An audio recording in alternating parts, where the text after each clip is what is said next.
Good morning. My name is Robert Anderson from Anglers Habitat. This is the second week of January 2012. Today, for the product review, we're going to discuss something very common to all fly fishermen, and that is tippets. The tippet we're discussing today, though, is a little different than the monofilament or the fluorocarbon you might be used to. It is Rio's new Extreme Tippet. Extreme Tippet, instead of being a monofilament, it is a braid.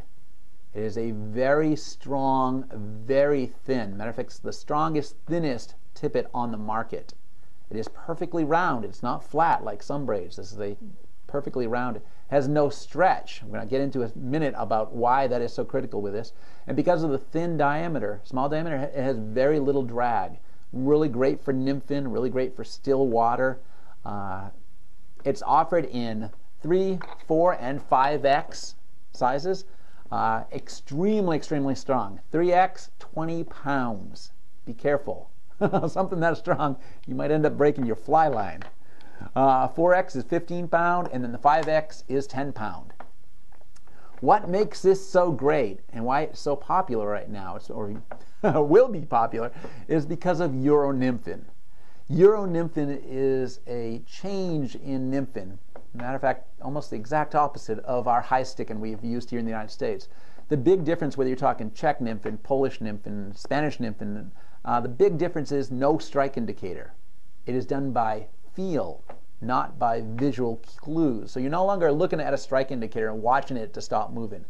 The difference here now is that you're taking your fly with no strike indicator, you're throwing it upstream, still having it nice and weighted. You want it down near the fish. That's the critical thing with nymphing, is always get that fly so it's like, I literally put lead on until it is hooking up on the bottom constantly, then I take a little bit off, so it just every once in a while it's just ticking off the rocks.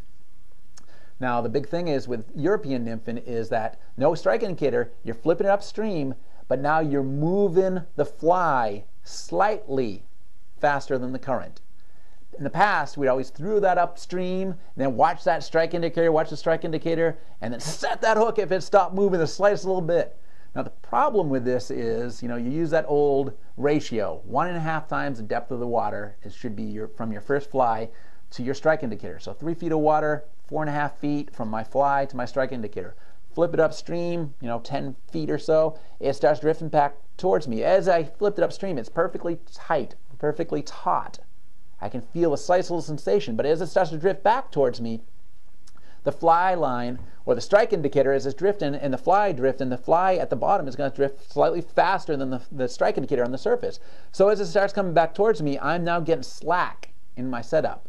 The problem is with slack is you're not going to know, that strike indicator is not going to move unless that fish holds that fly for an extended period of time. And just like when we were kids, remember when we were kids we had those little round glass fish tanks that our parents bought, and you'd have like 1 or 2 or 3 goldfish in there, and goldfish 1 up at the top would go to the bathroom and start slowly floating down, and goldfish 2 would go like, whoa, charge it, flare his gills, suck it in, and boom, close his gills, throw it back out. I mean, boom, boom, that quick. And if you watch the slow motion videos on fish as they're sitting in the lie and taking nymphs and taking rocks and sticks and a nymph and it's the same thing. They'll pick it in their mouth, they'll bite down and flare their gills, and it's gone. Bite down, flare the gills, it's gone. I mean, it's instantaneous. So when you get this slack in your line, you're basically losing all contact with the fly. You're going to lose. You're not even going to know the 80% of the fish that took your fly. You never even sensed it. So the big thing with European fly fishing now, or European nymphing, is that you're taking that fly, you're flipping upstream, and then you're moving it slightly faster than the current. So as it's moving down, you're just moving it slightly faster than the current, and you're just, basically I even do it sometimes with my eyes closed, because there again, I don't want to think about anything else other than the feel. Flipping upstream, start moving it, close my eyes, and wait. Oh, there's a fish. And what this does, the reason why this is so important is because it has 0 stretch. Monofilament has a lot of stretch to it. This braid has no stretch whatsoever. Now this is something where the bass fishermen have kind of discovered something before us fly fishermen did. I remember quite a few years ago I was in a bass tournament and I watched this, a really top rated professional throw out this weight, and it's a rubber worm, and he'd lift up the rod and drop it, reeling slack, and lift, and boom, and he just set the hook, and I was like, okay, stop. Okay, what do you feel? How do you know? And he's like, I didn't feel anything. It went slack, and I set the hook, or I felt the slightest little bump, and they always used a braid because they're, again, the monofilament, that stretch just kills you. So if you're into nymphing, whether it be standard traditional high sticking or whether it be one of the European style nymphing methods, give this a try. Suggested retail $8.95.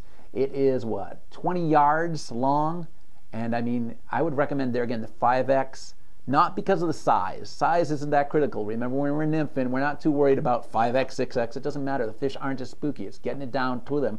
The big problem is that I don't only want about 10 pound. You start talking 15 pound or 20 pound tippet, you hook onto a log or something, you're gonna have a hard time breaking that off.